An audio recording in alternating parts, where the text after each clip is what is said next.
placed a restoration center in Houston, Texas called City Classic Cars. God has placed an environment that has a state-of-the-art painting body facility, that has a state-of-the-art upholstery center, that has multiple bays to do engine jobs, multiple places to do fabrication. Now, I have come up on the body. Have people coming up all the time, can I invest $100,000? I say, it ain't time to plant no seeds. You should call me last year. It ain't seed time no more. Oh, Lord, somebody, it's harvest time. See? It ain't seed time. It ain't seed time no more. It's harvest time. See, you go from seed time, and then God can bring you that harvest, man. He'll bring you that harvest. I worked a little bit yesterday. I worked for a few hours. And God brought in some tremendous harvest. But I can remember on a Saturday night when we first opened up in a location. I remember being out there. They couldn't put the car up. We lost the keys. And I had to break in the car, bust the collar. You know, I got a lot of experience, not in that one, though. So I called a friend of mine, another friend that lives in Oklahoma. I woke him up at midnight. I said, hey, Jimmy, get up out of that bed. He said, what you need? I said, how you break into a car, man? What are you doing? I said, man, the car, I can't leave this truck outside. It's too valuable. It's not much money to put another ignition key in. I have to get it in tonight. How do I break into it? He says, okay, this is what you do. And man, I remember being out there at 1 o'clock in the morning, trying to get that car, breaking in that car. He kept telling me how to do it. I said, are you sure this is how you do it? So I'm hammering into the cylinder, trying to break into this car. He said, now get you a big screwdriver. All right, feel it. You should feel it. I said, man, that didn't work. A guy drove by 1 o'clock in the morning. He said, Rev, what you doing out here? I said, I'm trying to get this car in. I just knew he was going to help me. I said, I'm trying to get this car in, trying to break in and get it started. Woo! He said, okay. I know you got to preach in the morning. He kept on going. I just worked a few hours yesterday. I didn't even get dirty. God brought in a great harvest. But I remember all those days when I had to break in the car late at night, push a car in and hurt my side, trying to find employees. I guess what I'm trying to say, I don't know what you're going through, but it's just seed time in your life. It may not be harvest right now. It's seed time, and it's okay.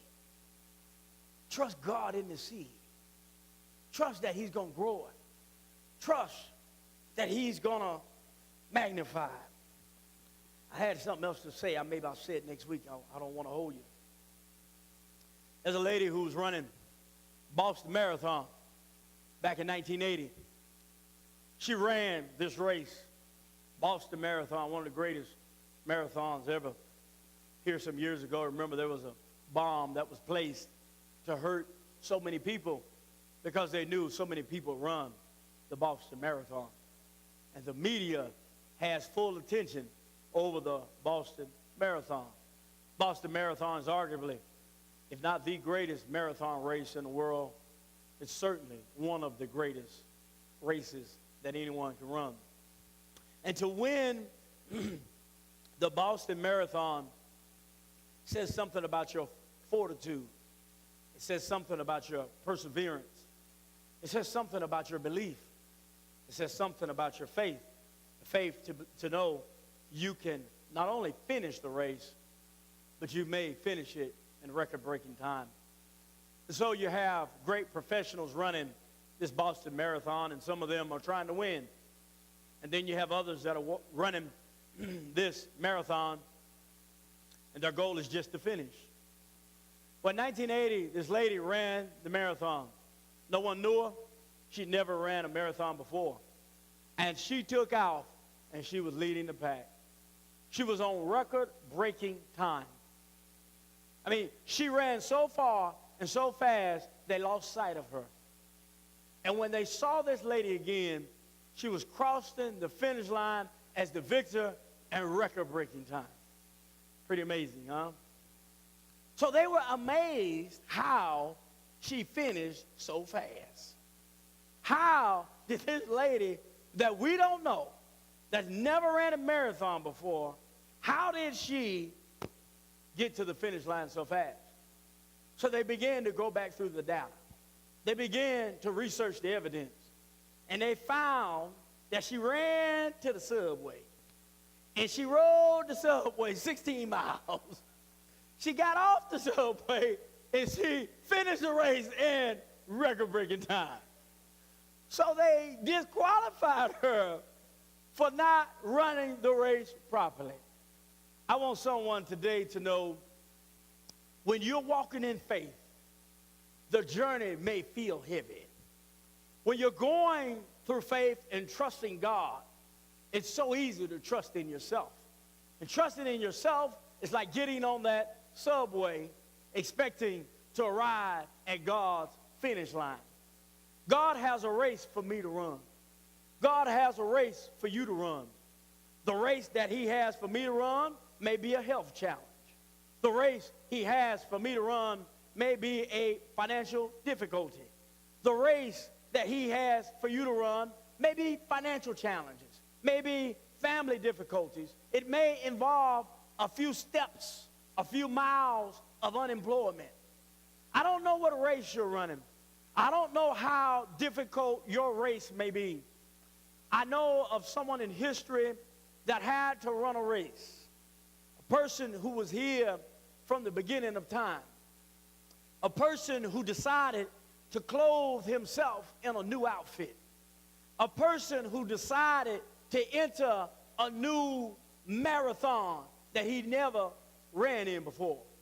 And this particular person descended from his great home, traveled a mighty long way, clothed in the tennis shoes of humanity. And this great person walked the race by first being in the womb. This great person who was there from the beginning walked this race by learning how to walk. The one who decided we would have 5 toes on each feet and we would have 2 feet and 2 ankles had to learn how to crawl. And the one who gave us calf muscles and thigh muscles and chest muscles had to develop strength in his legs to stand. The same one had to run a race where he had to learn how to walk. Then he had to run a race where he had to learn how to talk. We find out that the one who understands all language, all modes of communication, he can understand a yep, a uh-huh, and a hum too. We find out that he had to learn human language, and he learned how to speak 5 languages on his days here on this earth. We find that he ran a race that took him 33 and a half years, a race that changed how we calculate time, a race that has an AD and a BC, and he stands at the bridge of both of those. A person who ran a race that did so much good to so many people, and it seemed he got nothing in return. A person whose race ended up at the judgment hall. A person whose race went to Golgotha's hill. A race that went to Calvary's cross. A race that caused him to hang in an agony-like situation. A race that caused him to suffocate and have difficulty to breathe. And it was on that cross, in the peak of his race, the peak of his difficulty, we find that he reached out in faith. We heard some difficulties. We heard him say, Lema shai baktanai, which is to say, my God, why hast thou forsaken me?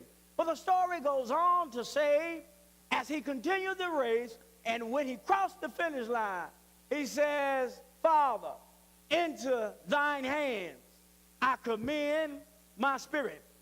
I don't know what race you're running. I don't know how difficult your race may be now.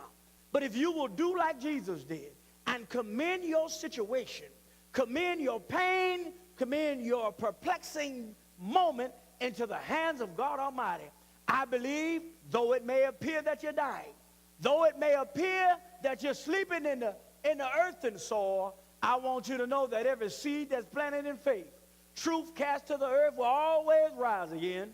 And I know your story and your situation and your difficulty, that God is going to produce the best, his best in your life through the power of supernatural faith.